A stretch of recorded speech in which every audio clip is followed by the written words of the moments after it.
যাকে আমরা অসংবাদিত বীর নেতা হিসেবে মেনে নিয়েছিলাম, যার নির্দেশে তখন বাংলাদেশ চলত, তৎকালীন পাকিস্তান চলত, তিনি রাতের অন্ধকারে পাকিস্তানিদের কাছে আত্মসমর্পণ করে পাকিস্তানে চলে গিয়েছিলেন।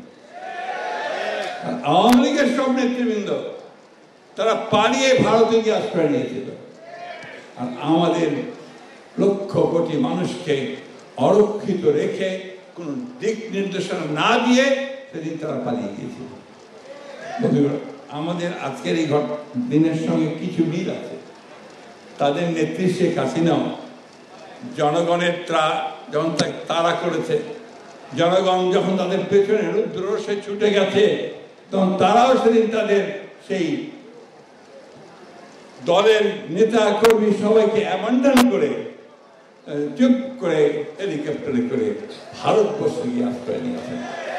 মিল আছে না অনেক, মিল আছে না। সেই অবস্থাটা যেন আমরা ভুলে যাচ্ছি, ভুলে যাওয়ার চেষ্টা করা হচ্ছে। বন্ধুগণ, যারা সেদিন সহযোগিতা করেছে, যারা সেদিন সে হত্যাযজ্ঞে সহযোগিতা করেছে, তারা এখন গলা ফুলিয়ে কথা বলে। আমি কারো নাম বলতে চাই না, বলতেও চাই না, তিক্ততাও সৃষ্টি করতে চাই না। ইতিহাস ইতিহাসই, ইতিহাস কেউ বিকৃত করতে পারবে না। বন্ধুগণ, সেই জন্যই আজকের এই রাত্রিটি আমাদের কাছে অত্যন্ত কলঙ্কময় রাত্রি, দুঃখের রাত্রি। আমাদের বহু জ্ঞানী গুণী মানুষকে সেদিন ঢাকা বিশ্ববিদ্যালয়ে হত্যা করা হয়েছে, জগন্নাথ বিশ্ববিদ্যালয়ে হত্যা করা হয়েছে, পিলখানায় হত্যা করা হয়েছে, রাজারবাগে হত্যা করা হয়েছে। আর তারপরে এই রাতেই আমাদের সেই বীর নেতা, যাকে বলা হয়েছিল আওয়ামী লীগের পক্ষ থেকে অখ্যাত মেজর, সেই দিন তিনি সেই কালুরঘাট চট্টগ্রাম থেকে পাকিস্তান সেনাবাহিনীর বিরুদ্ধে বিদ্রোহ ঘোষণা করে তিনি যুদ্ধ শুরু করেছিলেন। আর তাদের নেতা, যাকে আমরা অসংবাদিত বীর নেতা হিসেবে মেনে নিয়েছিলাম, যার নির্দেশে তখন বাংলাদেশ চলত, তৎকালীন পাকিস্তান চলত, তিনি রাতের অন্ধকারে পাকিস্তানিদের কাছে আত্মসমর্পণ করে পাকিস্তানে চলে গিয়েছিলেন।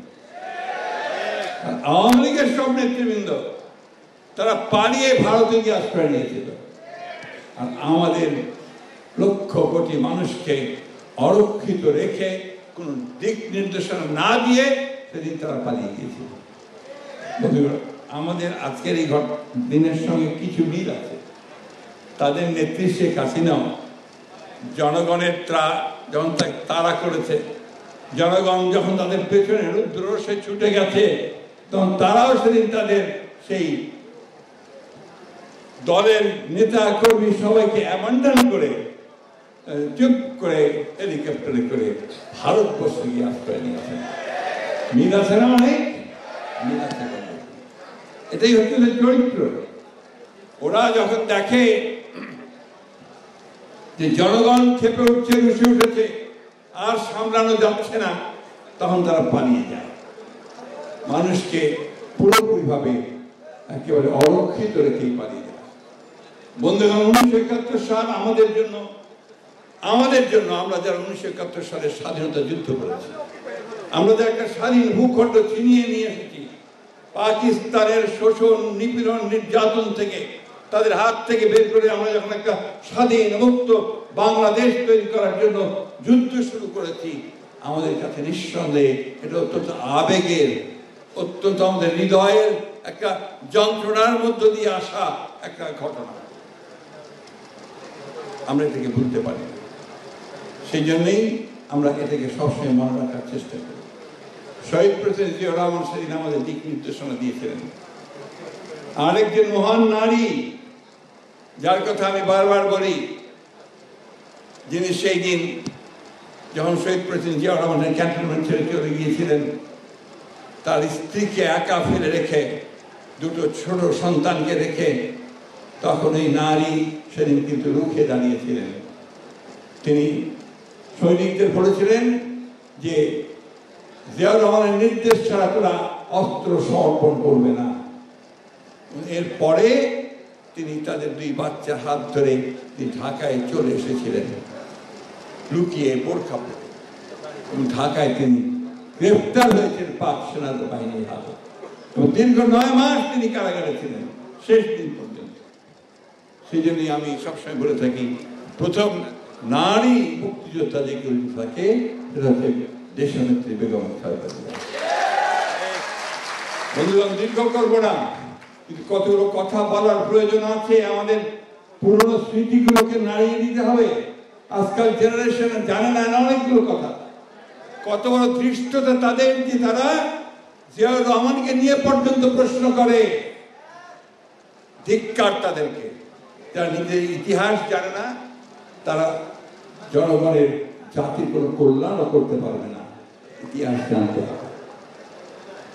আজকে একটা ভিন্ন প্রেক্ষিতে এই আমাদের স্বাধীনতা দিবস পালন করতে হচ্ছে। জিয়াউর রহমান সেই মানুষ যিনি সেনা ক্যান্টনমেন্ট থেকে এসেছিলেন, সৈনিক ছিলেন। তার তো গণতন্ত্র দেওয়ার কথা ছিল না, তার তো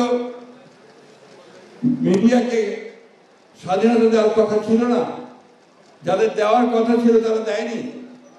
তারা 1972 থেকে 75 সাল পর্যন্ত যে রাষ্ট্র পরিচালনা করেছে, শাসন করেছে, সেটা শুধু দুঃশাসনের একটা সময় ছিল।